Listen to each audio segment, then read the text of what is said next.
C'est vraiment un grand honneur et un grand privilège pour moi de pouvoir m'adresser à vous. Je bénis Dieu pour la vie de son serviteur, l'apôtre Canon Jérémie. Je bénis Dieu pour la qualité de sa vie, de son ministère et de son leadership. J'honore les hommes et les femmes de Dieu qui sont présents à ce programme, qui sont venus de près et de loin. Soyez honorés, soyez bénis. Je bénis également vos épouses. Que la grâce de Dieu repose sur vous. L'une de mes plus grandes passions, c'est de partager l'expérience que j'ai acquise afin d'aider les générations qui viennent après moi. Il n'y a pas longtemps que je sers Dieu, il y a seulement 31 années.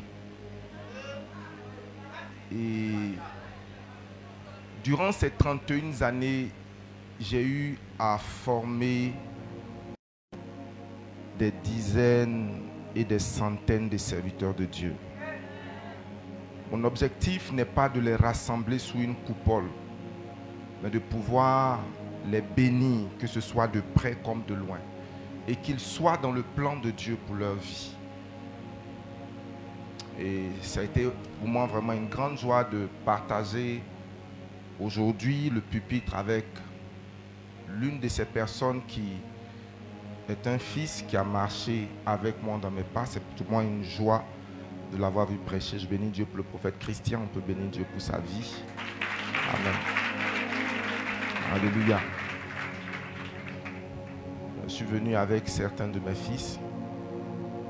Le prophète Jean-Jacques.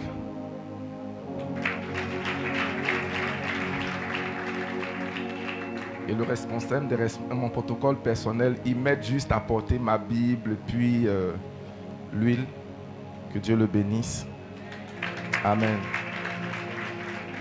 J'ai également un de mes fils qui a opéré une grande... Vous savez, nous qui avons travaillé dans les pays anglophones, il est plus facile pour les anglophones de venir travailler dans les églises, dans les pays francophones.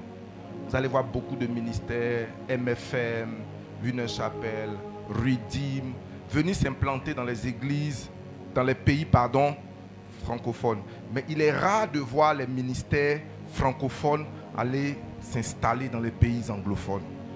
C'est vraiment, vraiment rare. Nous avons une grande communauté comme l'église Baptiste Œuvre Mission, qui est une mission assez respectable. Mais dans tous les pays anglophones, je suis parti, je ne l'ai pas retrouvé, mais par contre, je les ai retrouvés dans des pays francophones tels qu'au Cameroun, en Guinée-Conakry. J'ai retrouvé les églises Baptiste Œuvre Mission. J'étais fier de dire, cette mission-là, elle vient de chez moi. Alléluia. Celui que je veux honorer, c'est un francophone qui a bâti un grand ministère à Accra, au Ghana, le bishop Honora Fabrice. Bénis Dieu pour sa vie. Célébrons Dieu. Et dans mon enseignement, vous allez comprendre certaines choses. Le Seigneur l'a redirigé. Il a commencé une œuvre ici il n'y a pas longtemps et je bénis Dieu qui est venu apporter une main d'association à ce que Dieu est en train de faire au milieu de vous. Amen.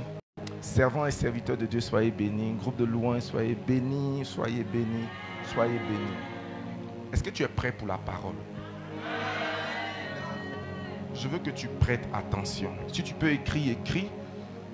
J'étais venu aujourd'hui pour enseigner et non pas pour prêcher. Il y a une différence entre prêcher et enseigner. L'une des différences entre la prédication et l'enseignement, c'est que l'enseignement, les vérités qui sont enseignées, qui sont dites durant un enseignement, sont des vérités qui vont te servir, quelle que soit la saison, quel que soit le temps. C'est-à-dire, ce sont des vérités qui sont valables durant tout ton circuit ou ton parcours. Amen. Par contre, la prédication, c'est la parole dont tu as besoin pour la saison. Un prédicateur doit donner le pain de la saison.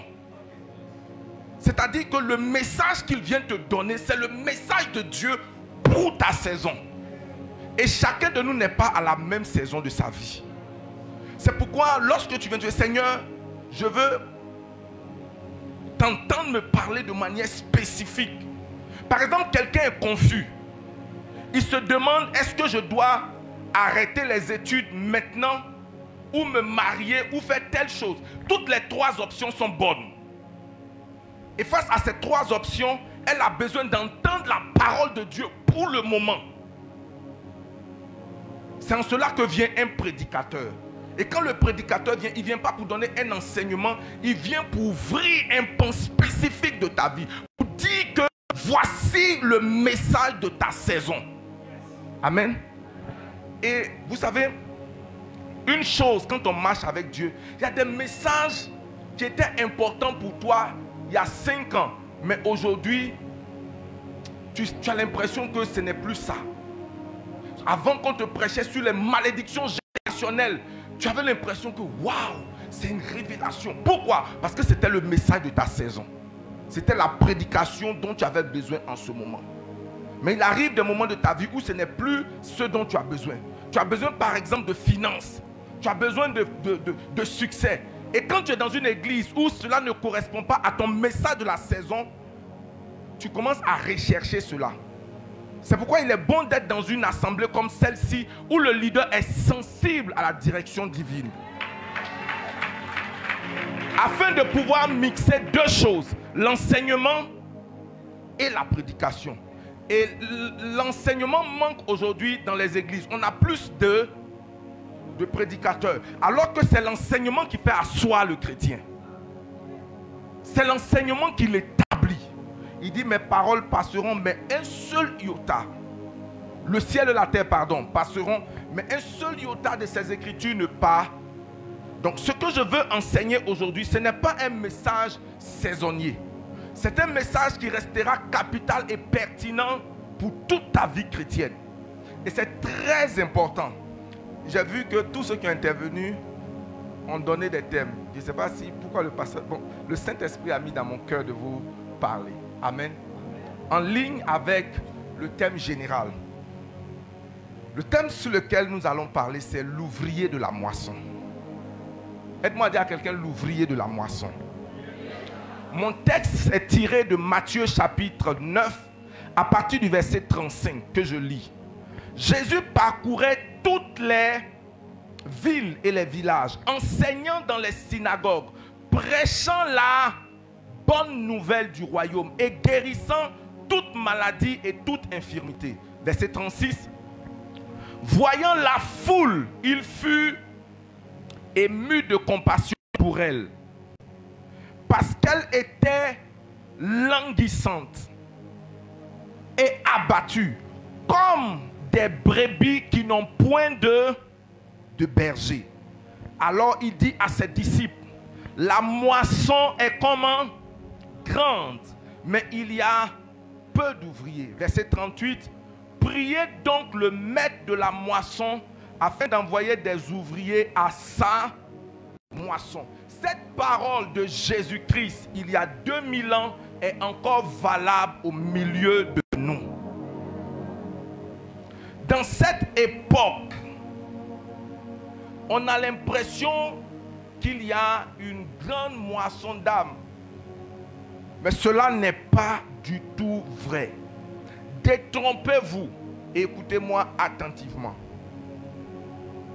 Le Seigneur dit que la moisson est grande. Aide-moi à dire à ton voisin, la moisson est grande. Dis-le avec conviction, la moisson est grande.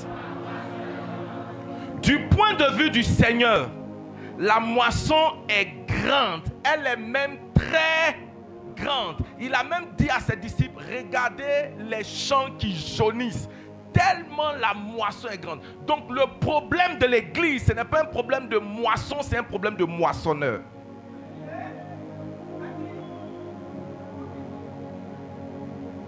Le problème de l'église, ce n'est pas un problème de moisson. C'est un problème de comment? De moissonneur. Le Seigneur dit que les gens sont plus aptes à recevoir l'évangile qu'il y a plusieurs années. Mais le problème, c'est qu'il n'y a pas de personnes qui soient des ouvrières. Écoutez-moi attentivement.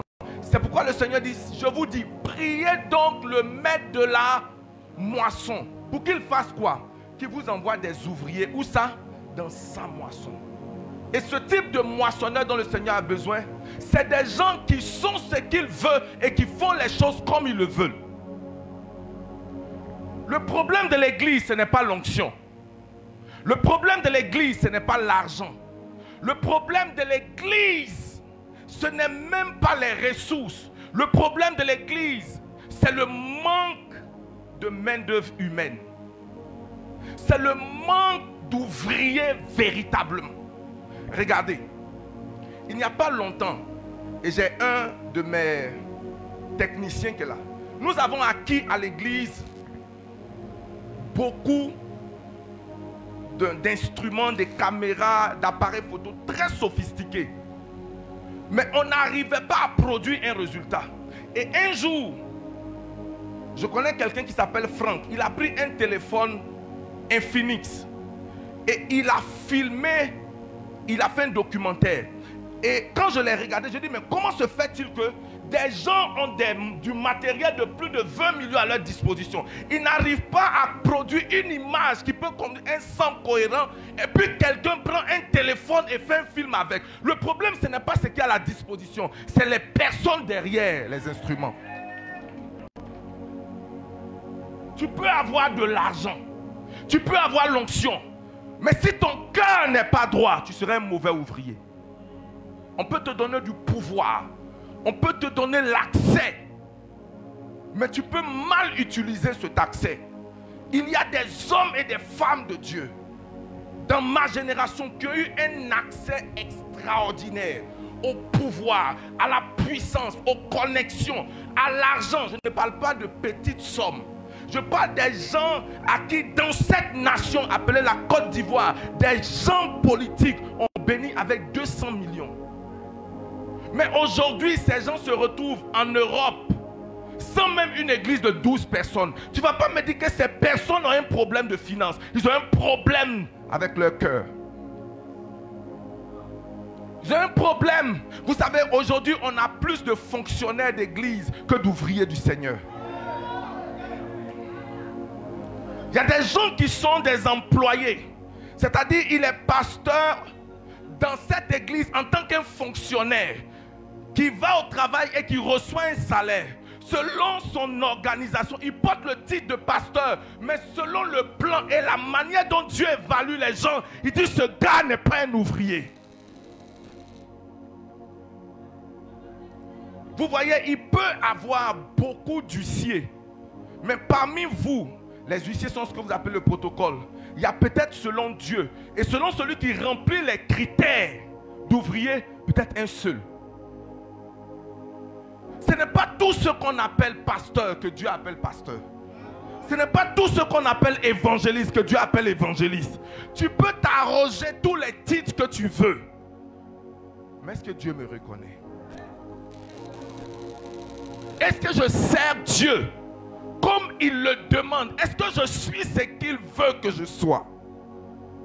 Vous savez, bien-aimé, la Bible dit il a vu une foule. Il a vu comment? Et la foule, elle était abattue, elle était languissante, elle était blessée. Cette foule qui était blessée là, c'est à eux de venir remplir l'église.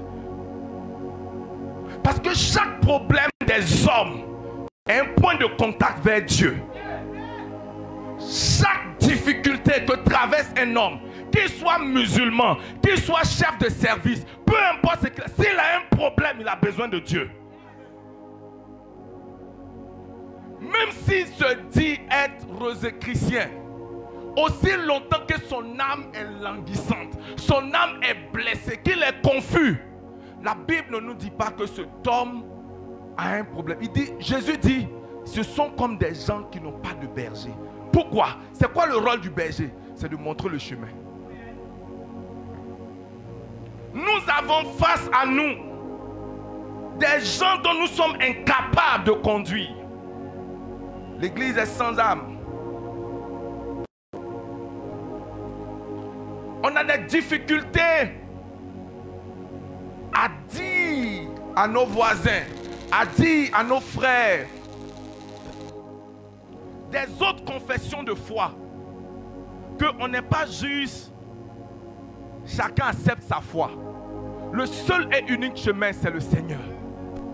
Un jour, je suis allé prier pour, vous savez, j'aime votre église parce que je me retrouve en vous. Une fois, je suis allé prier pour un papa. C'était un intellectuel. J'étais au lycée de Mans. J'étais en classe de 4e. J'étais un passionné de Jésus. J'aimais Jésus de tout mon cœur. Et je jeûnais, je priais, je lisais ma Bible de la Genèse à l'Apocalypse. Je lisais le Nouveau Testament au moins une fois par mois. J'aimais Dieu, j'achetais des livres pour les lire. La plupart de mon argent de poche, c'était d'acheter des livres et des livres. Et une fois, je suis allé voir un papa qui était malade. Et quand je suis arrivé, j'ai ouvert ma Bible, essayé de lui parler. Et il m'a brandi, tu sais, mon petit Patrick, tout ce que Dieu fait est bon. J'ai dit, mais papa, tu ne vois pas que ce que tu dis contredit ta situation? Est-ce que ta maladie est bonne? Est-ce que c'est Dieu qui est l'auteur? J'ai dit, papa, toi-même tu dis que tout ce que Dieu fait est bon. Et la maladie là, ce n'est pas une bonne chose. Et si ce n'est pas bon, c'est que ce n'est pas Dieu. Et pendant qu'il était en train de vouloir utiliser son âge pour m'oppresser, il voulait utiliser son niveau intellectuel pour dire tu n'as rien, et essayer de me dire que je connais Dieu avant toi. J'ai dit, papa, il ne s'agit pas de qui connaît Dieu avant qui. C'est que je veux que tu sois guéri. Tous les arguments que tu avances n'ont pas de valeur. Et bien aimé, vous ne pouvez pas confronter quelqu'un avec une telle approche si vous n'êtes pas sûr du Dieu dans lequel vous croyez. On a beaucoup de débatteurs. On a beaucoup de discuteurs. Mais on a très peu d'ouvriers. Pourquoi est-ce qu'il manque des ouvriers? Parce que le nombre de foules qui maillent sans Dieu est plus nombreux que des gens qui remplissent nos églises. Je ne connais pas la population de Boaké. Mais si vous sortez les dimanches, vous vous rendrez compte que notre satisfaction n'est pas important. Même au milieu de nous, si on doit tamiser ceux qui sont réellement du Seigneur, on a un travail à faire. Dis à quelqu'un, on a un travail à faire. Vous savez, en ce qui concerne les ouvriers, quand Dieu veut parler des ouvriers, il ne s'agit pas du nombre des ouvriers, mais de la qualité des ouvriers. Il est possible d'avoir plusieurs personnes qui essaient de faire la même chose, mais le travail n'avance pas. Pas simplement que le travail n'avance pas, mais le travail n'est pas fait. Et vous vous rendez compte que vous payez des gens à ne rien faire. L'église n'a pas un problème de croissance. L'église a un problème d'envoyer de Dieu. Dis amen bien. Chaque personne qui se perd aujourd'hui, chaque personne qui est sans Dieu est un potentiel fidèle.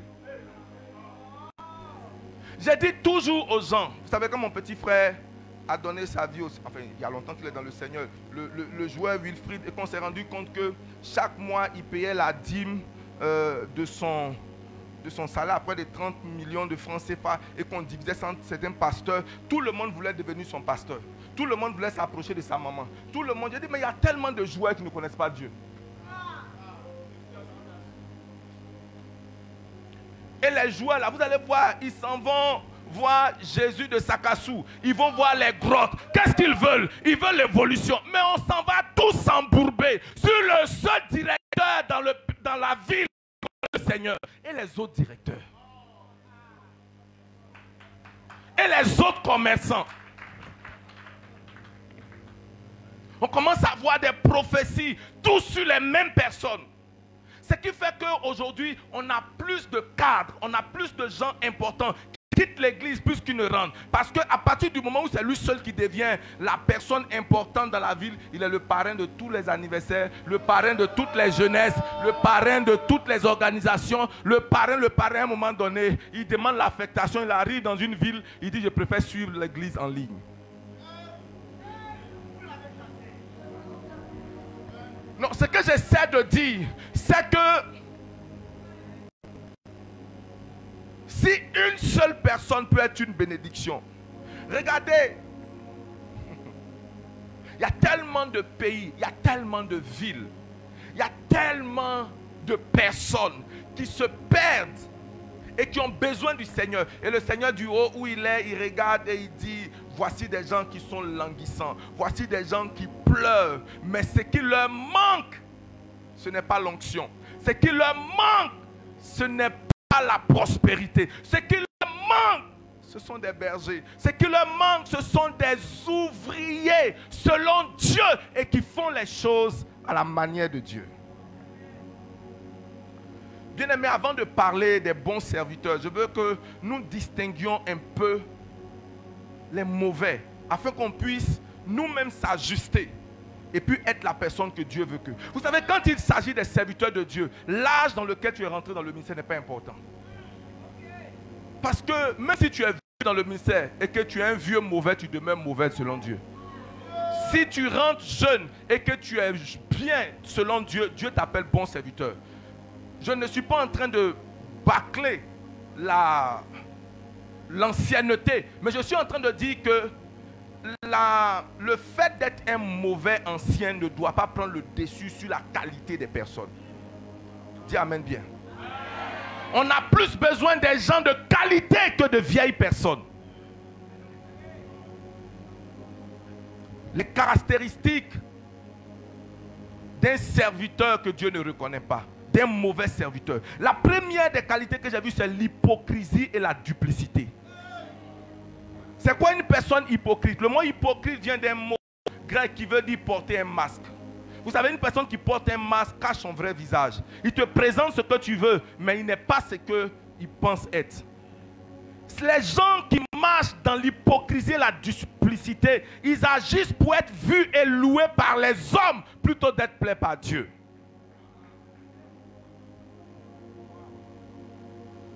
Tu ne peux pas être un ouvrier du Seigneur si les honneurs des hommes sont plus importants que ce que Dieu veut pour toi. Est-ce que vous savez qu'il y a des gens qui ont des exigences pour prêcher à des endroits tout simplement parce qu'on doit les reconnaître. On doit reconnaître leur honneur, on doit reconnaître leur âge. Je connais des gens quand ils me disent, oh, qui prêche avec moi? Christian, non, jamais. Non. Enlève-le. Telle personne, non. Enlève. Il faut, si je dois prêcher, si je dois venir, ça dit qu'on ne regarde plus notre impact. On ne regarde plus ce qu'on apporte comme appui. On ne regarde pas ce qu'on apporte comme contribution. On regarde comment on peut être honoré. On préfère être loué par les hommes. Est-ce que célébrer un homme de Dieu est une mauvaise chose? Non, ce n'est pas une mauvaise chose. Ça devient une mauvaise chose quand l'homme de Dieu commence à exiger ça pour rendre ministère. Il n'est plus qualifié. Parce que Dieu va t'emmener souvent dans des endroits où tu vas rendre ministère, où les gens vont contester ton ministère. Et tu dois pouvoir adopter un truc pour dire, même si tu ne crois pas en moi, crois en Jésus.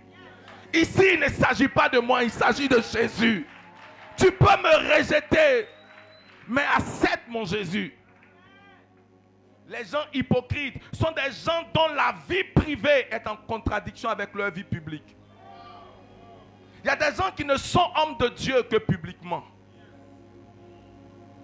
Mais en privé, ce sont des loups. Je connais des gens qui sont devenus plus mauvais quand ils sont devenus chrétiens que quand ils étaient païens. Merci ma fille, dis amen encore. Le gars ne connaissait pas certains mensonges, certaines choses. C'est quand il est venu à l'église et puis son leader de département qui prend le téléphone et puis il ment.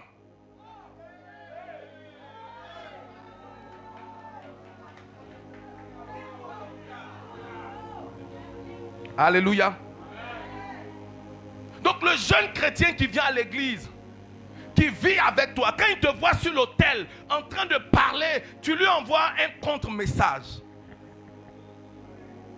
Il s'est dit, ce gars-là, c'est pas correct. Vous savez quoi? De ma petite expérience d'homme de Dieu, j'ai appris par expérience que c'est le vécu des gens avec toi qui les impacte plus que tes prédications. Tes prédications viennent comme un plus. Je n'ai jamais formé quelqu'un tant d'appeler la personne à vivre avec moi. Ça, c'est la manière dont je forme les gens. Viens vivre avec moi. Viens marcher avec moi. Viens conduire la voiture avec moi. Je te prends au moins pendant quelque temps. Tu connais ma vie privée, tu connais ma vie publique. Et c'est toi qui es capable de me défendre en secret comme en public.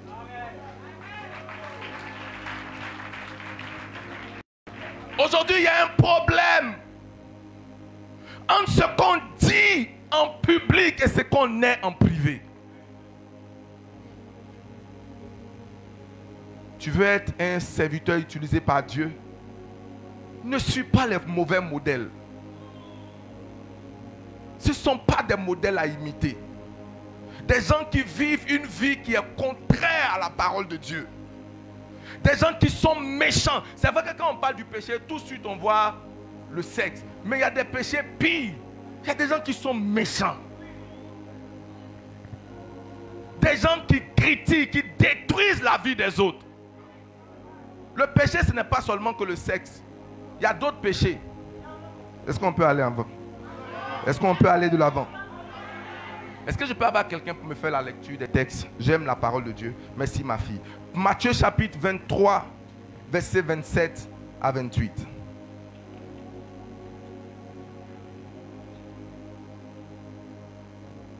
Seigneur, je vais être utilisé par toi.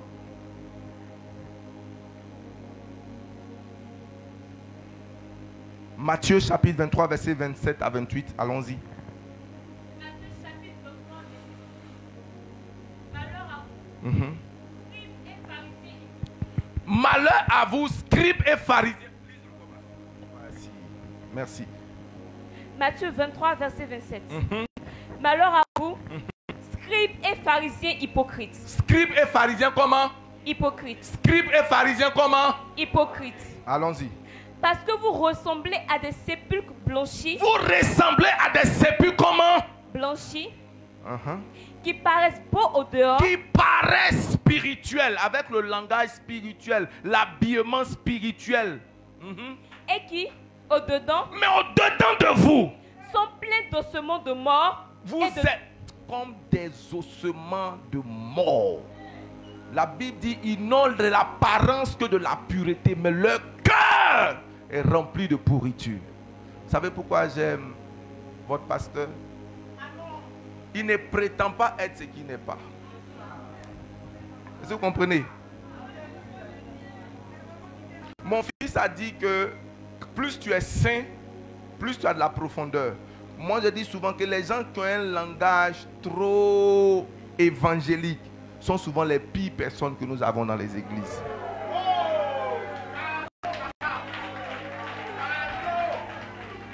Je me méfie, ma fille. Moi, j'étais assis là-bas, je savais comment tu faisais. Souvent, on va regarder ton look, on va penser que non, ça c'est faux. Peut-être que tu es celle même qui aime Dieu plus que les autres. Parce que souvent, la personne qui porte robe, qui a fermé ses trucs, c'est pour mieux cacher ses péchés. C'est-à-dire, plus tu as caché, plus tu poses de grosses choses. Parce que tu veux cacher ce que tu es. Est-ce qu'on est avec moi? La véritable, ce qui va emmener les gens. Vous savez pourquoi souvent tes voisins ne peuvent pas croire au Seigneur? C'est parce qu'ils vivent avec toi au quotidien. Il dit, c'est pour celle-là. Ils préfèrent rester comme je suis. Ils te suivent au bureau. Ils savent qu'on a renvoyé quelqu'un à cause de tes rapports. On sait comment tu es méchant. Tu es un mauvais ouvrier si tu n'es... Tu es un mauvais ouvrier si tu ne chantes qu'à l'église. Tu es en contradiction avec ce que tu es en privé. Seigneur, aide-nous. La deuxième chose, c'est le manque de fidélité. Le manque de fidélité, c'est tout simplement une personne qui abandonne ses missions facilement. Chapitre 10, verset 12 à 13, ma fille. Quelqu'un qui abandonne vite face aux tentations et aux épreuves, ce n'est pas une personne fidèle. Une personne fidèle, c'est une personne qui est avec vous malgré les épreuves. Et cette mission que nous faisons requiert de la fidélité. Si tu n'es pas fidèle, tu ne peux pas être un ouvrier de Dieu. Et si tu n'es pas un fidèle, tu ne peux pas être un moissonneur. Dieu veut des gens qui sont à leur poste. Je n'ai pas entendu ton amen. Allons-y, ma fille. Jean chapitre 10, verset 12. Mais le mercenaire, oui, qui n'est pas le berger. Le mercenaire. Donc, vous savez quoi? C'est quoi un mercenaire et un berger? Le mercenaire, c'est celui qui travaille pour un salaire. En fait, lui vient pour quelque chose. Jean, ça là, c'est pas le travail de mon papa. C'est pas truc, c'est pas... De toute manière, le ministère là même là. Est-ce que vous comprenez un peu? Relis. Mais le mercenaire. Mais le mercenaire. Je maudis tout esprit de mercenariat. J'ai dit, je maudis tout esprit de mercenariat. Et je n'ai pas de problème avec mes fils, les musiciens.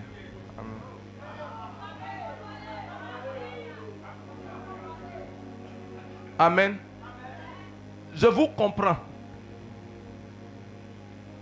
Mais soyez fidèles. Hein?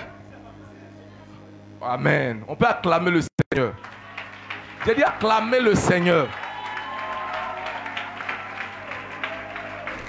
Parce que ça, c'est un problème qu'on a dans les églises aujourd'hui. J'étais un jour allé chez le vieux Bangoré, parce que je travaille avec un de ses imprimeurs. Et il dit, il y a une église sœur qui a disséqué notre groupe musical. Parce qu'on a présenté, non, il faut aller, on va vous donner. Non, ils ont abandonné leur poste pour être devenus des mercenaires. C'est-à-dire, ils ne regardent pas leur contribution de ce qu'ils apportent comme bénédiction. On regarde le gain qu'on peut avoir de sonnante et trébuchante. Mais tu ne sais pas que quand tu es ouvrier du Seigneur, on en reviendra, la manière dont Dieu te paye est fonction de là où il t'envoie. Il dit, quand je vous ai envoyé, sans bourse, avez-vous manqué? Il dit, nous n'avons manqué de... Je vois Dieu vous payer. Je prie que Dieu accorde à chacun de nous de devenir fidèle. Dis amen bien. Ta fidélité sera testée. Pour que Dieu te confie une grande église, il va te tester toujours avec quelque chose d'insignifiant. Et c'est quand Dieu voit ta fidélité dans les petites choses. Tu sais, la Bible dit, si tu n'as pas été fidèle dans ce qui appartient à autrui, Dieu ne te donnera pas ce qui est à toi. Vous savez quoi? Avant que Dieu ne te bénisse de quelque manière que ce soit, il va toujours te tester à côté de quelqu'un. Et si tu es infidèle dans ce qui appartient à autrui, tu as creusé toi-même un puits pour les générations après toi. Vous savez, quand j'étais à Winners, beaucoup de mes frères disaient, tu fais comme si c'était l'affaire de ton papa. Tu fais comme si c'était l'affaire de mon papa. Même mon frère Wafo, de manière sincère, vraiment comme il était sincère quand il me donnait ce conseil-là. Aujourd'hui, je réalise qu'il était très sincère. Mais à l'époque, je lui avais mal parlé. Il m'a dit, Patrick, prépare-toi, mon frère. Je vois partout, tu passes, tu construis les églises, Il faut faire comment? Il faut penser à toi. Je lui ai dit, voici quelqu'un qui veut m'encourager à l'infidélité. Mais aujourd'hui, je comprends que ce n'était pas un encouragement dans ce sens-là. C'était quelqu'un qui essayait de donner un bon conseil à un frère. Mais ma pensée à l'époque, et qui était juste à mon niveau, je me disais, tout ce que je fais dans ce monde est une sémence pour ce que quelqu'un d'autre fera pour moi demain. Est-ce qu'on est ensemble? Que Dieu construise la fidélité en toi. Et que toute semence d'infidélité soit arrachée. Dis amen plus fort. Voilà. Le temps avance, on va... Est-ce que tu devais lire un texte, non? Il faut le lire. Jean 10, verset 12. Oui. Mais le mercenaire, qui n'est pas le berger, oui, et à qui n'appartiennent pas les brebis, voit venir le loup, oui, abandonne les brebis et prend la fuite. Tu ne vas pas fuir quand tes brebis auront des problèmes. Dis amen bien. Amen. Parce qu'il y a des gens aujourd'hui, quand les gens sont bien ici, là, quand ils ont des problèmes, ils se souviennent du pasteur, de leurs problèmes. Que le diable punisse le diable. Amen. Troisième mauvaise caractéristique, c'est l'orgueil et l'autosuffisance. Qu'est-ce que j'appelle l'orgueil? C'est quelqu'un qui recherche sa propre gloire.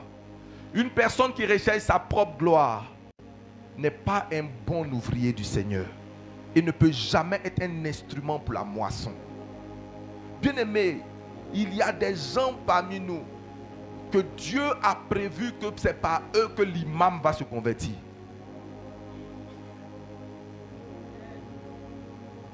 Mais ces personnes-là sont tellement orgueilleuses que cet homme-là risque de rester, j'allais prêter-moi l'expression, insauvé à cause d'eux. Quand nous étions encore à l'école, on avait une petite cellule au lycée d'Omoro de Mans. On allait prendre les instruments, appareils du papa de l'un d'entre nous pour dire on va faire évangélisation à l'école. Au lieu de prendre quelqu'un qui s'est bien branché, on a branché les choses, tout est mélangé dans nos mains, il y a eu feu qui est sorti. Bien aimé, c'était bizarre dans nos mains. Mais avec notre petite foi, quand on a emmené, la tante il a dit elle ne veut rien savoir. Arrangez-vous comme vous pouvez pas. Si votre papa vient et puis il apprend. Vous savez ce qu'on a fait? J'étais le leader. J'ai dit la Bible dit imposez les mains aux malades, ils seront guéris. J'ai dit mettez l'ampli, on a mis nos mains dessus. J'ai dit Seigneur, quand tu as dit malade là, tu n'as pas dit malade de corps. L'ampli là est malade. Au nom puissant et souverain de Jésus, j'ordonne que tu devant Dieu qui est au ciel. Quand on a fini, on a branché les appareils, après on a marché. En fait, c'était une foi innocente. Je me dis qu'on n'exerce pas seulement la foi sur les humains. On peut exercer la foi sur les êtres inanimés. La Bible dit que pendant 40 ans, le peuple d'Israël, ils n'ont pas eu d'habits d'échange, mais ils ont grandi. C'est-à-dire que leurs habits grandissaient sur eux. Est-ce que vous comprenez ça? Parce qu'il y a des gens, quand ils quittaient l'Égypte, ils avaient 2 ans. Il n'y avait pas couturier.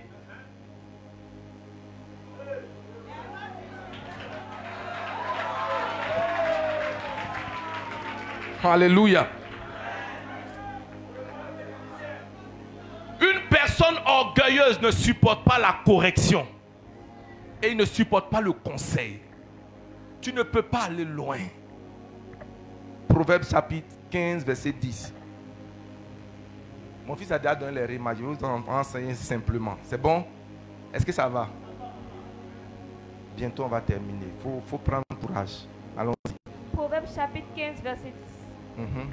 Une correction sévère menace celui qui abandonne le sentier. Celui qui hait la réprimande mourra. Celui qui hait la réprimande fera comment? Mourra. Aujourd'hui, on a des difficultés dans les églises à corriger. Parce que tu ne peux plus discipliner quelqu'un. Il y a tellement d'églises que celui que tu as discipliné là, il s'en va être leader dans une autre église à côté.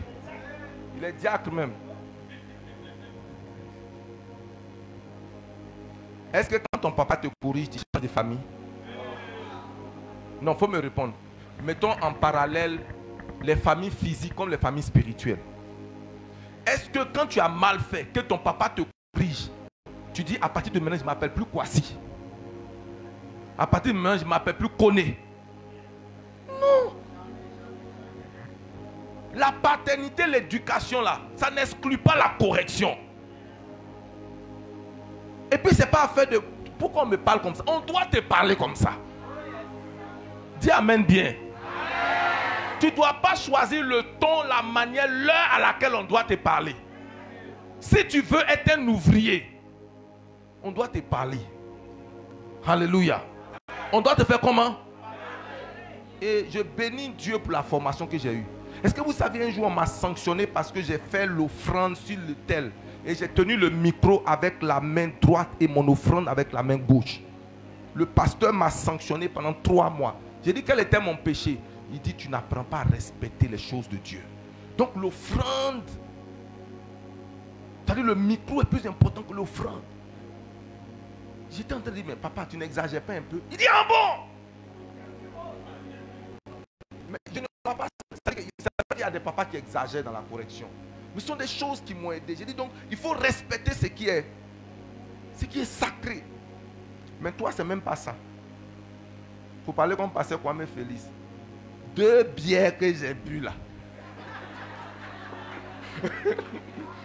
Vous connaissez le clan? À cause des petits adultères que j'ai fait, je n'ai même pas consommé. Ils sont sur moi. Ça dit, le pasteur va t'appeler. Viens à l'église. Tu dis non, c'est rentré ici. Et tout ce que tu veux, c'est l'impartition. Aller embarrasser les gens, les attendre devant leur bureau qui viennent d'impartir. Bien aimé, il y a l'onction dans l'obéissance. Dis amen bien. Il y a l'onction où ça? Votre nouvelle onction où on achète avec l'argent là, ce n'est pas biblique. Je crois en l'honneur qui est attaché à l'argent. Mais est-ce que vous savez que Simon le magicien, qu'est-ce qu'il a proposé à Pierre? Il dit, tiens l'argent et donnez-moi votre pouvoir. Parce que moi, le pouvoir que j'ai là, j'ai acquis ça auprès de d'autres personnes à prix d'argent. Et vous savez ce que Simon a dit? Il a dit que tu périsses avec ton argent. Et qu'est-ce qu'il a ajouté? Parce que tu as cru que les dons de Dieu s'acquièrent à prix d'argent. Ça veut dire que les dons de Dieu ont un prix, mais ça ne s'achète pas avec l'argent. Donc cet évangile-là n'est pas de Dieu. Non, je prends 1 million pour aller acheter un père spirituel. Je prends 2 millions pour acheter un père spirituel. Et donc on évalue aujourd'hui la filiation spirituelle en fonction de comment on nous donne, qui nous donne, combien on nous donne. Non! On est impatient avec des gens qu'on veut bâtir. Les gens ne veulent plus être bâtis. Ils pensent que tout se réduit à l'impartition. Viens, je t'impose les mains. Viens, tu as besoin de quelqu'un qui va t'éduquer, qui va taper tes fesses, qui va nettoyer tes choses. Tu as besoin de ça. Et aujourd'hui, on a des mauvais serviteurs. L'église est remplie de mauvais serviteurs. On a un déficit de serviteurs. Et le grand problème de l'église, ce n'est pas notre doctrine, ce sont nos serviteurs. L'église a beaucoup de mauvais serviteurs, de mauvais pasteurs, de mauvais huissiers. Tout à l'heure, j'étais là, je voyais quelqu'un qui semblait être indifférent à tout ce qui se fait. Il est là comme un inspecteur dans la maison de Dieu, regardant à gauche et à droite. Ce cœur n'est pas de Dieu. Tu as besoin de quelqu'un pour te corriger. Et ça, aujourd'hui, c'est difficile de corriger les gens à l'église. Parce qu'il va partir. Et tu as besoin, même si tu n'as pas besoin de sa dîme, tu as besoin qu'il apparaisse dans les photos. Parce qu'aujourd'hui, les chiffres sont importants. Les chiffres sont comment? Les chiffres sont importants. Malheureusement, je devais venir hier. Je ne suis pas venu à cause de... Bon, c'est en public. On est en train de gérer une situation de quelqu'un qui est en vue, mais qui traite un orgueil où on ne peut pas le corriger. Et tous ont dit, tu es en danger. Bien aimé, tu as besoin de quelqu'un sur ta vie pour te regarder en face et pour te dire certaines choses. Cette partie de ta prédication n'était pas bonne. La manière dont tu marches, ce n'est pas bien. Essaie de régler tel temps. Essaie de régler telle chose. Tu as besoin de ça. Et tu ne peux pas être un ouvrier si tu ne peux pas être corrigé. Est-ce qu'on est ensemble? Je dis, est-ce qu'on est ensemble? Si tu as un parent qui ne te corrige pas, il ne t'aime pas. Si tu as un pasteur qui ne te corrige pas, il ne t'aime pas. La Bible dit, il y a le salut dans la correction. Il y a le salut où ça? Tu as besoin de quelqu'un qui va te dire, fais attention à celui-là. Fais attention à celle-là. Ce n'est pas mauvais. C'est parce que la personne t'aime. Dis amen bien. Quatrième mauvaise caractéristique, c'est l'avidité et l'intérêt personnel. Un homme qui veut être un ouvrier du Seigneur doit à un moment donné renoncer à ses intérêts personnels. Je ne connais pas de vrai sacrificateur de Dieu qui n'ait pas sacrifié une partie de sa vie. Je ne connais pas quelqu'un qui n'ait pas sacrifié le confort de sa famille. Je ne connais pas. Je ne connais pas de véritable serviteur de Dieu qui dans son parcours n'a pas eu un moment de sa vie où il dit que même la nourriture pour manger, on partageait. Même quand vous écoutez l'histoire du Père, l'évêque Oyedepo, il va vous dire que souvent les offrandes, toutes les offrandes faisaient 1200. Et quand on finissait, on redistribuait ça entre les gens pour qu'ils partent. Si tu es après ton intérêt personnel, tu ne peux pas aller loin. Parce que ta main sera tout. C'est qu'est-ce que je peux recevoir? Qu'est-ce que je peux avoir? Qu'est-ce que je peux avoir?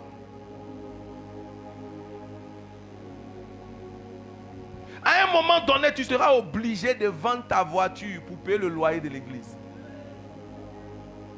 À un moment.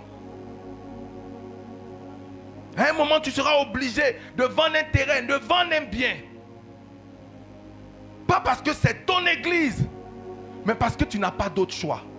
Et ça, quand Dieu permet des situations comme ça, c'est pas parce que Dieu ne peut pas pouvoir autrement.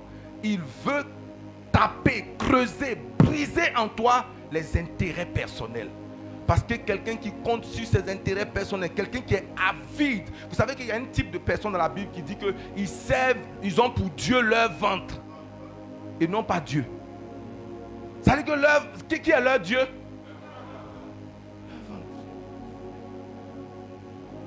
Leur ventre.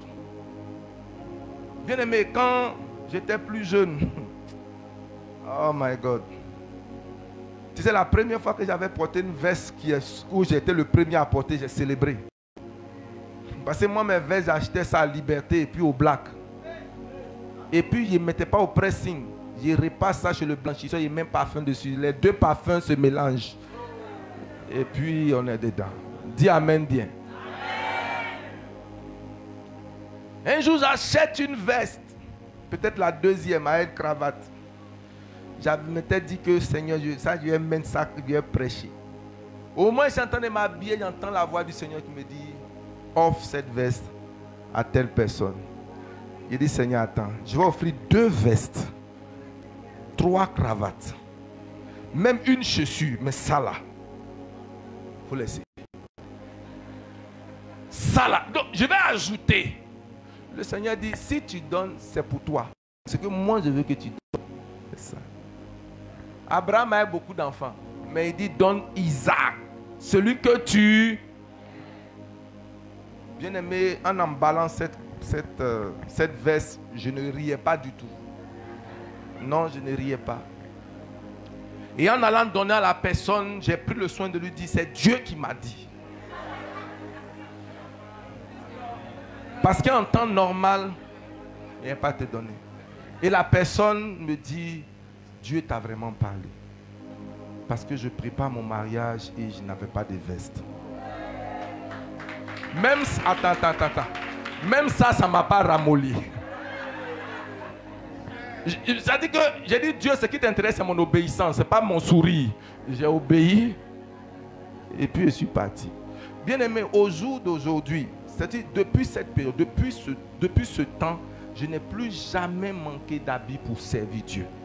Il y a des costumes que je n'ai pas touchés. Je n'ai pas encore porté. Il y a des costumes que j'ai ramenés de la Turquie que, enfin, là, il y a 3 ans, que je me suis rendu compte que je n'ai pas encore porté. Si je gardais la seule veste là, peut-être qu'il y allait moi-même me battre pour m'habiller. Mais aujourd'hui, avec plaisir.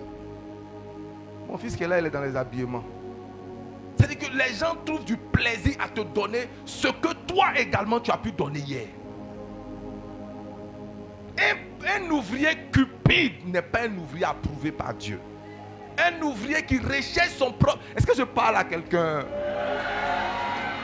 Bien aimé, je veux qu'on revienne aux fondamentaux de l'évangile. Souvent quand je regarde des gens habillés avec des titres, je me pose une question. Est-ce qu'ils sont des ouvriers comme le Seigneur demande? Imagine si on avait 2 personnes selon ce que Dieu veut. Imagine si on avait 5 personnes, 5 ouvriers selon Dieu à Boaké. Est-ce que je peux avancer? Une personne... Ok. Le cinquième, ce sont les esprits de division.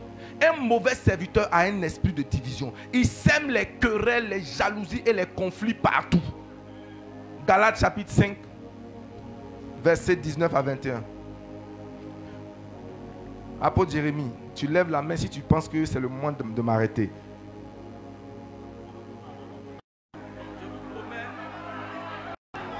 Amen. Non, je vais m'arrêter. On va convenir. Il est bientôt minuit. Je vais m'arrêter 5 minutes avant minuit. Je veux prêcher et puis vous laisser. Est-ce qu'on est ensemble? On doit faire veiller même.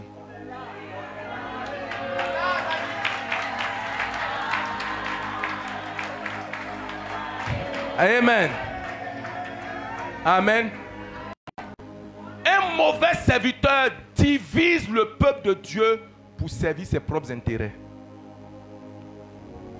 Allons-y, ma fille. Galates, chapitre 5, verset 19 à 21. Galates, chapitre 5, verset 19. Or, les œuvres de la chair sont manifestes. Ce sont l'impudicité, l'impureté, la dissolution, l'idolâtrie, la magie, les inimitiés, les querelles, les jalousies, les animosités, les conflits. Enlève ça dans ta vie au nom de Jésus. Romains chapitre 16, verset 17 à 18. Romains 16. Romains chapitre 16, verset 17. Je vous exhorte, frères, à prendre garde à ceux qui causent des divisions et des scandales au préjudice de l'enseignement que vous avez reçu. Paul dit, marqué. En anglais, c'est écrit plutôt marqué. Tu peux relire un peu s'il te plaît. Romains 16, verset 17. Oui. Je vous exhorte, frères, à prendre garde, oui, à ceux qui causent des divisions. Les sœurs et les frères qui causent comment? Des divisions. Et des scandales. Scandales. Au sujet de la foi que vous avez reçue. Vous savez, il est possible qu'on ait des palabres, mais il y a des gens, ils ont un esprit de palabre. C'est-à-dire qu'il était au groupe musical, c'était la même chose. Vous l'avez emmené au groupe de prière, même chose. Vous le déplacez dans le groupe de comment encore, des techniciens, même chose. Il a un problème à s'entendre avec les gens. Il crée toujours des conflits. Quand il était là-bas, c'était ses petits frères. Quand il arrive là-bas, notre groupe ethnique n'est pas suffisamment représenté. Quand il va à l'heure, j'ai l'impression que le pasteur ne m'aime pas. Il y a un esprit. Mais les ouvriers du Seigneur aiment mettre les gens ensemble. Ils aiment faire quoi? Que Dieu te bénisse. Vous les reconnaîtrez par leurs fruits. Vous les reconnaîtrez comment? Vous les reconnaîtrez également par leur manque d'amour. Souvent, ils habillent leur manque d'amour avec la spiritualité.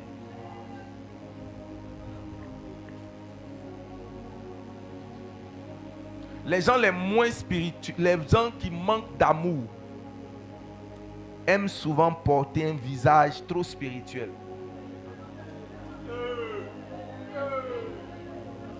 Écoutez-moi, la plus grande preuve de spiritualité, c'est l'amour. Ce n'est même pas la foi. Est-ce que vous savez ça? Ce n'est pas moi qui le dis, c'est l'apôtre Paul. Il dit, si je parle en langue, si je n'ai pas l'amour, il dit, si j'ai la foi jusqu'à déplacer toutes les montagnes, si je n'ai pas l'amour, il dit, si je donne mon argent, même mon corps, pour être brûlé. Ce jour-là, j'ai demandé, mais quel était le problème? Paul dit, oui, il est possible que quelqu'un se brûle pour une autre raison que l'amour. Dis amen bien.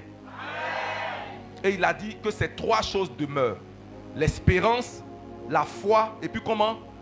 Et puis il dit, et la plus grande de ces choses, c'est comment? C'est l'amour. Donc quand Dieu regarde, ce n'est pas celui qui prêche ou celui qui a la foi. Le plus grand de tous, c'est celui qui a l'amour.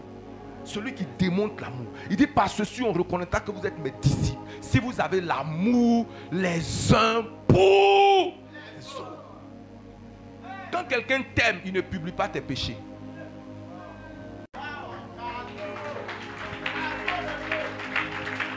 Quand quelqu'un il se met à ta place. Ça, c'est le niveau basique de l'amour. Ce que vous n'aimerez pas qu'on vous fasse, ne le faites pas aux autres. Donc, quand tu ne veux pas qu'on te fasse quelque chose, là, tu ne fais pas aux autres. Je ne veux pas qu'on me critique. Alors, qu'est-ce que je fais?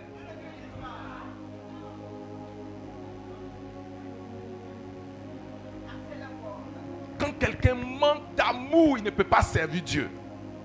Il ne peut pas être un ouvrier. Il sera en train de maudire les gens. Que Dieu te remplisse d'amour. Oh, je n'ai pas entendu ton amen. J'ai dit que Dieu te remplisse d'amour. Je prie que cette assemblée soit remplie d'amour. Souvent, la sœur qui a péché, elle a besoin de ton amour. Pas de ton jugement. Pas de ta condamnation. Va te tenir avec elle dans la prière, dans le jeûne. Va lui dire, relève-toi. Même si elle est enceinte, qu'elle est sur le point de vouloir faire un avortement, dis-lui.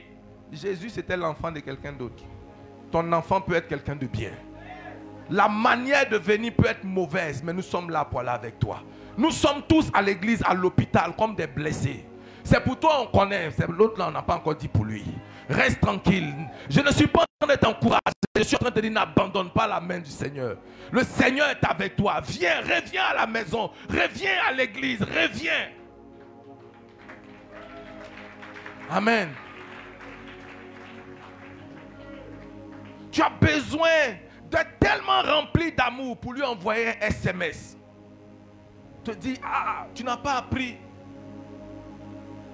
Voici ce qui est arrivé à telle sœur. Voici ce qui lui est arrivé. Au lieu d'appeler la personne, tu envoies ça déjà à 3 personnes qui n'ont rien à voir avec l'affaire. Est-ce que, attends, est-ce que tu as le béret?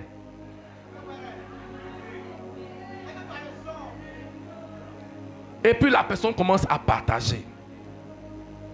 Souvent pour marquer le fait que, vous savez, les gens qui font ça souvent, c'est que celle que tu penses qu'elle est sainte là, voilà ce qu'elle fait.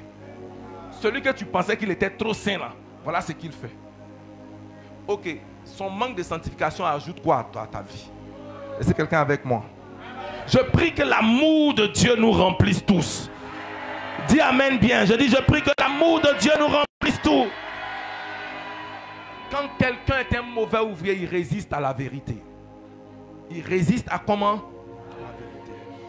Et quand quelqu'un est un mauvais ouvrier, il s'expose au jugement de Dieu. Vous savez, le jugement de Dieu est lent, mais il finit par arriver. Pas simplement dans le ciel, mais sur la terre. Dieu, ce que tu fais en cachette, ce que tu caches, ce que tu crois là, Choco, si tu ne te répands pas, parce que la repentance, quand la repentance arrive avant le jugement, la Bible dit quoi? La miséricorde triomphe du jugement. Donc, il y a dans toutes nos vies là, Dieu a comme un délai de grâce. Souvent tu fais des choses, Dieu ne permet pas. Il laisse. Regardez, Sodome et Gomorrhe, vous savez ce que dans le marchandage d'Abraham avec Dieu, Abraham a dit à quoi à Dieu? Il dit, Seigneur, tu vas détruire tous ces gens-là, toi aussi. Si tu trouves 25, le Seigneur a dit quoi? Si je trouve 25, à cause des 25 là, je ne vais pas détruire. Donc souvent dans ta vie, il y a des choses pour lesquelles Dieu ne te détruit pas parce que son jugement n'est pas encore arrivé à son comble. Ce n'est pas parce que Dieu approuve ce que tu fais, mais parce que dans la méthode de Dieu, avant qu'il ne frappe, il avertit, il laisse, il avertit, il avertit. Et quand ça arrive à un moment où sa coupe est pleine, il te lâche. Et puis tu deviens un sel sans saveur. Et on commence à te marcher dessus. Cela ne t'arrivera pas au nom de Jésus. J'ai dit, cela ne t'arrivera pas au nom de Jésus. Inutile. J'ai dit, tu ne seras pas inutile. Maintenant, quelles sont les qualités? Rapidement, je vais avec les qualités. Parce qu'une fois qu'on enlève les mauvaises choses, ce qui reste, ce sont les bonnes. Tu as besoin d'avoir une vie consacrée à Dieu. Dis amen bien. Et là, j'ai mis une personne véritablement convertie. Il est possible d'être membre de l'église sans être né de nouveau.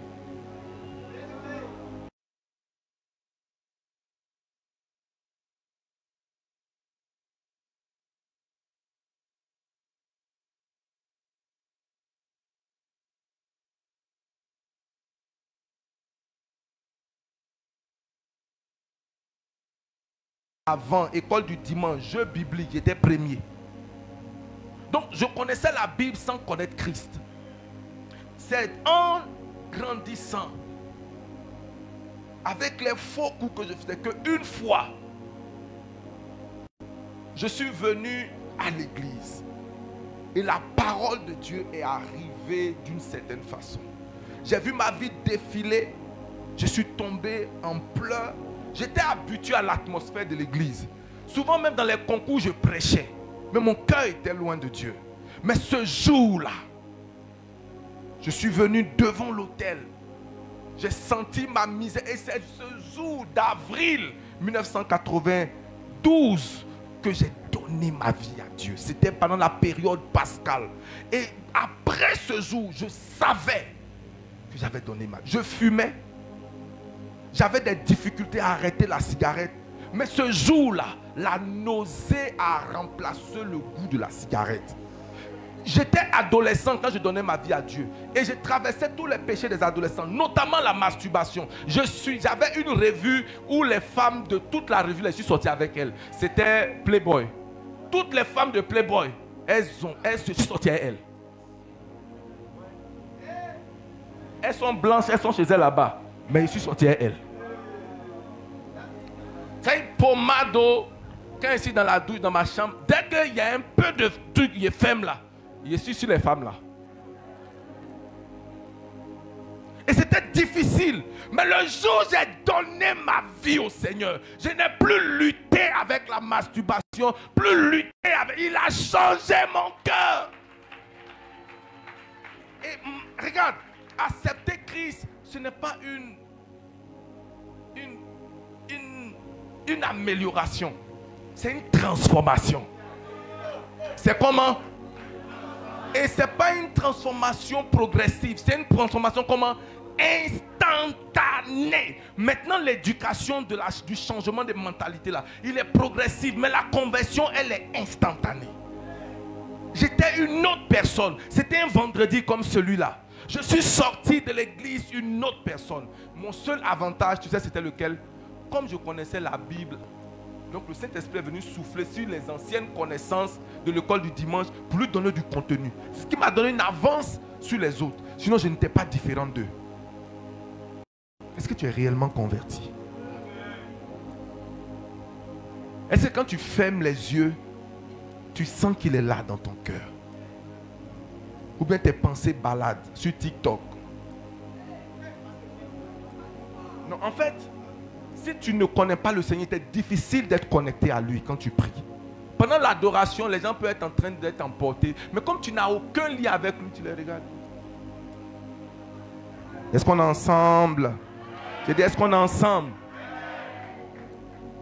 Tu dois être né de nouveau. Il ne peut pas se servir de toi si tu n'es pas né de nouveau. Et deuxièmement, si tu n'as pas une vie qui lui est consacrée et où tu as une foi inébranlable, et tu veux que je te dise quelque chose, que tu aies une vie sacrificielle. Une vie comment?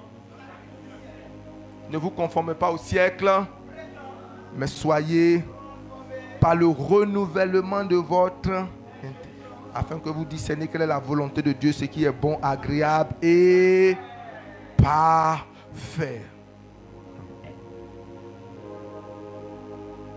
Ils l'ont vaincu à cause du sang de l'agneau et à cause de la parole de leur... Et ils n'ont pas craint leur vie jusqu'à leur propre mort, leur propre vie. C'est-à-dire qu'ils sont prêts à mourir pour sa cause. Ils sont prêts à faire comment? Pour sa cause. Si tu es ici et que tu as encore des tendances... Est-ce que je dois choisir entre mon fiancé et puis le Seigneur?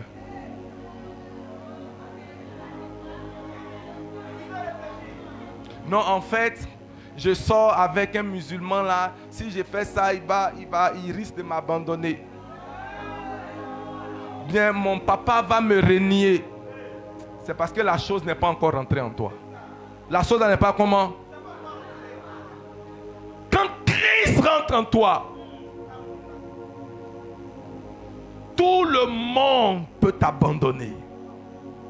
tu resteras toujours plein de confiance. Est-ce que je parle à quelqu'un? Bien-aimé, tu as besoin d'avoir une vie de prière. Regardez ce qu'il dit. Il dit, priez donc le maître de la moisson, afin qu'il envoie des ouvriers dans ça. Cela veut dire que ces ouvriers-là, apôtre Canon, ces ouvriers sont la réponse à la prière, non pas un recrutement. Les ouvriers de Dieu sont des réponses aux prières. Il dit priez afin qu'il envoie. Donc dans l'église, les bons ouvriers viennent en réponse à la prière.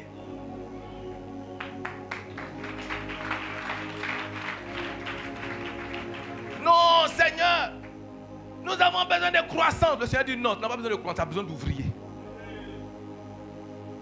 Et non pas des ouvriers que tu recrutes à partir de tes propres évaluations. Non, j'ai besoin de tel musicien. Tu demandes à ton organisme. Tu n'as pas un ami là-bas qui peut bien jouer. C'est comme ça qu'on fait souvent, non? Et puis il t'envoie. Et puis le gars, en venant là, il crée, il sort avec toutes les soeurs de l'église. Et puis il ne s'arrête pas sur les soeurs. Il commence à sortir les diacres, les diaconesses. Et puis tu ne peux pas le chasser parce que tu as besoin de lui. Qui l'a envoyé? Répondez-moi, qui l'a envoyé? Est-ce que c'est la réponse à une prière? Si c'est Dieu qui l'a envoyé, ce sera une bénédiction. Jésus a dû prier toute la nuit pour choisir ses disciples. Et même encore là, il dit un parmi eux est un démon.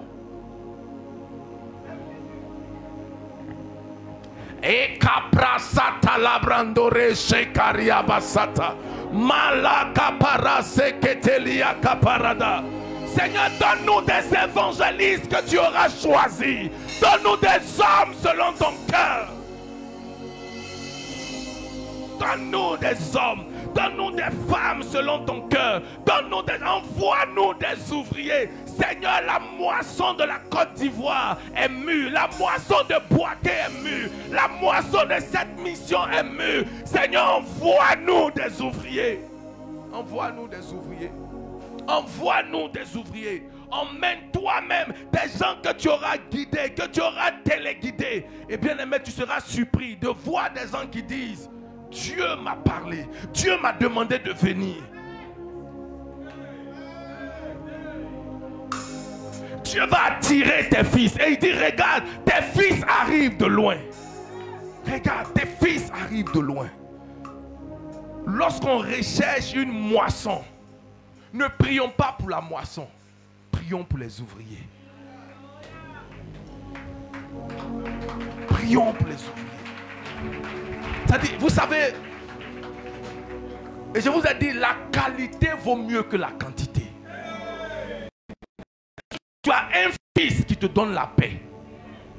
Tu as juste un ouvrier qui te donne comment? La paix. Et quand tu le regardes, tu dis ta présence dans ma vie est l'exaucement à une prière. Et un ouvrier du Seigneur doit être un homme ou une femme de prière. Le temps est allé, il a besoin d'être humble. Mais je ne pourrais pas terminer en ne disant pas les récompenses qui vont. Parce que la Bible conditionne qu'un ouvrier mérite. Et le salaire, ce n'est pas une faveur. À partir du moment où tu es un ouvrier, ce qui va avec, c'est le salaire. Et comment Dieu paye? Comment Dieu paye? Dieu te paye avec la grandeur. Ceux qui servent Dieu finissent dans la grandeur. Tu ne peux pas servir ce Dieu-là et puis rester petit. Vous savez, dans votre génération, il y a des gens qui vont courir après la grandeur, mais donnez le temps au temps. Dans 5 ans, on va voir qui est devenu grand. Dans 5 ans. Ne sois pas pressé d'être sur les affiches. Ne sois pas pressé d'être quelque part. C'est Dieu. Il a dit qu'il vient de l'église de réveil, non? C'est mon église de base. Et je connais le système. On ne peut pas croire en toi. Mais tu sais quoi? Tu n'as pas besoin de l'hôtel. J'avais déjà ma cellule à l'école. Donc, j'ai prêché déjà là-bas. Quelque chose que je vous dis là, vous allez accepter. Je suis votre pasteur. Et quand j'arrive au quartier, avec ma petite culotte rose à l'époque, je prends ma Bible comme un témoin de Jéhovah. Il m'a aidé de maison en maison. Je suis venu vous annoncer l'évangile. Asseyez-vous, on va étudier la Bible. Est-ce qu'on me payait pour ça? Est-ce qu'on me reconnaissait? Je n'avais pas de titre. Mais est-ce que tu sais quoi? Je dis aujourd'hui, la plupart des bénédictions que je reçois, souvent tu as assis, quelqu'un t'envoie 1 million. Tu as assis, quelqu'un t'envoie 2 millions. Tu as assis, quelqu'un te dit, la dernière fois un de mes fils m'a donné une voiture. J'ai dit, mais ça n'a rien à voir avec God Family. Ce sont des gens qui vont te dire que je t'ai rencontré.